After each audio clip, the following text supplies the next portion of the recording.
শপথ করিতেছি যে আমি আইন অনুযায়ী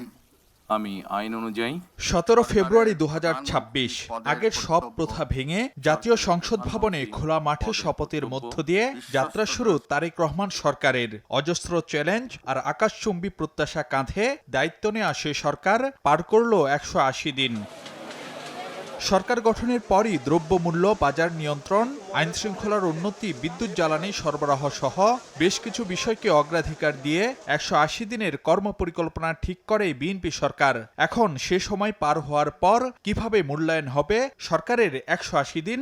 এই সরকার একদিক থেকে অঙ্গীকার, অন্যদিক থেকে বিশাল সমস্যা, চ্যালেঞ্জ নিয়ে কিন্তু দায়িত্ব নিয়েছে। একটা সুশাসিত, দুর্নীতিমুক্ত, জনকল্যাণমুখী একটা রাষ্ট্র প্রতিষ্ঠা করার, রাষ্ট্র পরিচালনা করার যে সম্ভাবনা, সেটা চট করে 6 মাসে হয়ে যাবে সেটা আশা করাটা কঠিন।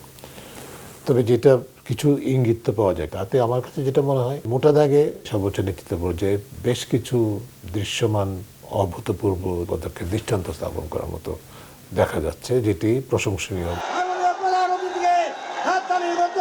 বিশ্লেষকরা মনে করেন নানা অনিশ্চয়তা আর অস্থিরতা পেছনে ফেলে নতুন সরকারের দায়িত্ব নেয়ার পর দেশে ফিরেছে স্থিতিশীলতা।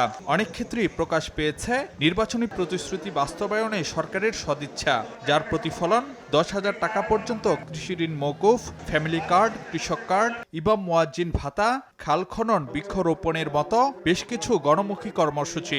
আবার প্রধানমন্ত্রীর সাদামাটা চলাফেরা আর ভিভিআইপি প্রোটোকল সংকুচিত করার মাধ্যমে নতুন নজির গড়েছে সরকার।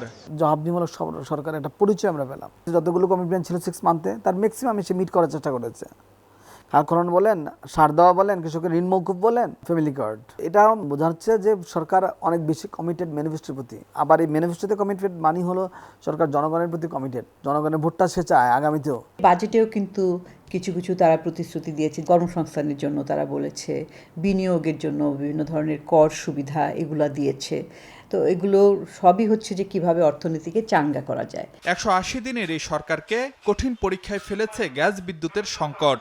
আবার মব কমলেও এখনো পুরোপুরি নিয়ন্ত্রণে আসেনি আইন শৃঙ্খলা পরিস্থিতি। বিশ্লেষকরা বলছেন সুশাসন প্রতিষ্ঠা, দুর্নীতি রোধ, কর্মসংস্থান, বিনিয়োগের অনুকূল পরিবেশ তৈরিতে এখনো অনেক পথ পাড়ি দিতে হবে সরকারকে। চ্যালেঞ্জ কিন্তু ক্রমাগত বাড়ছে।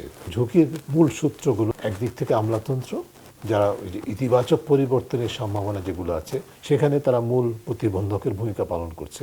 অন্যদিক থেকে দ্বিতীয় যে ঝুঁকি সূত্র, সেটা আমি দেখছি রাজনৈতিক দল থেকে, যারা ক্ষমতায় আছেন, ক্ষমতাসীন দল, তারা ভাবছে এটা তো আমাদের পালা। সংস্কার এবং প্রাতিষ্ঠানিক সক্ষমতা বাড়ানোর সুশাসন প্রতিষ্ঠায় আগামী দিনে এটাই হবে সরকারের পরীক্ষা, যে দুর্নীতির আসল জায়গাগুলো ওগুলোকে ভেঙে দেওয়া। এটাই যদি করতে পারে তাহলে কিন্তু অনেক সমস্যার সমাধান হয়ে যাবে।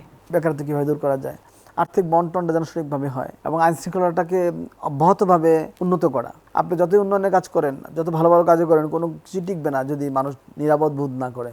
যেন নিরাপদ বোধ করানোর জন্য যতগুলো কাজ আছে সবগুলো কাজেই ফোকাস করা উচিত।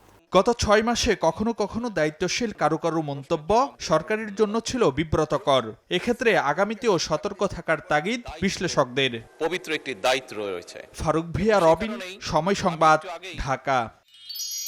এক মিষ্টি সকাল, কানে কানে কিছু গুনগুনিয়ে বলে যায়, কাছে আয়, ভেসে যা, হাজার ফুলের ঠিকানায়, ছুঁয়ে দে, ডুবে যায়, সুগন্ধে শেষে মানা। তিব্বত লাক্সারি সো, বাংলাদেশের রূপ।